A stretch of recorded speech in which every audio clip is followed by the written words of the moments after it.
BPL এ শুরু হচ্ছে চট্টগ্রাম পর্ব। সাগরিকায় বৃহস্পতিবার দিনের প্রথম ম্যাচে ঢাকার বিপক্ষে লড়বে ফরচুন বরিশাল।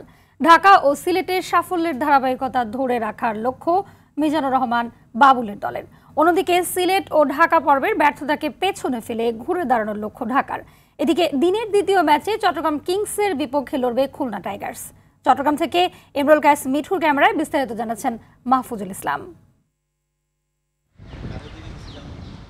সাগরিকায় সবুজ গালিচার ২২ গজে ঝড় তুলতে প্রস্তুত দলগুলো। প্রথম ম্যাচের দুই দলই বুধবার অনুশীলনে ঘাম ঝরিয়েছে ঘণ্টা দুয়েক।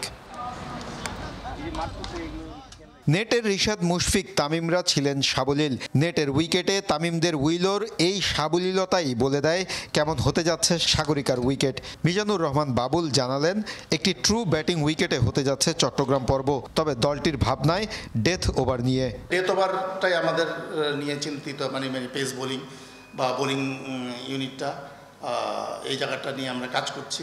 উইকেট দেখতে খুবই ভালো এবং আমার কাছে মনে হয়েছে যে ব্যাটিংটাই এখানে বেশি, ব্যাটসম্যানরা বেশি স্বাচ্ছন্দ্য বোধ করবে ব্যাটিং করতে। ঢাকার সেশনে সব ক্রিকেটারই ছিল ফুরফুরে মেজাজে। সিলেটে লিটনের সঙ্গে রেকর্ড পার্টনারশিপ গড়ে ইতিহাস গড়া তামিম বলছেন, টুর্নামেন্টে টিকে থাকার মিশন নিয়েই তাদের চট্টগ্রাম পর্ব শুরু হচ্ছে। ম্যাচ বাই ম্যাচ এগোনোর চিন্তা আমাদের। যদি আমরা ম্যাচ বাই ম্যাচে সাকসেস হতে পারি তাহলে হয়তো বা টুর্নামেন্টটা ভালোভাবে শেষ করতে পারবো আমরা। যদি কোনো ইনিংসে ভালো শুরু হয় সেখানে আমি কিভাবে সময় নিয়ে আরো ভালো করতে পারি, জাস্ট এই প্ল্যানটাই থাকবে আমার। দিনের দ্বিতীয় ম্যাচে চট্টগ্রাম ও খুলনার মধ্যকার জমজমাট লড়াই দেখার অপেক্ষায় স্বাগতিক দর্শকরা। চট্টগ্রামের সাগরিকার এই ব্যাটিং সহায়ক উইকেট নিয়ে কত আলোচনা। এবারের ঢাকা এবং সিলেট পর্বে যে পরিমাণ রান হয়েছে তা এই সাগরিকার উইকেট ছাপিয়ে যাবে কি না তা নিয়ে হচ্ছে চুলচেরা বিশ্লেষণ।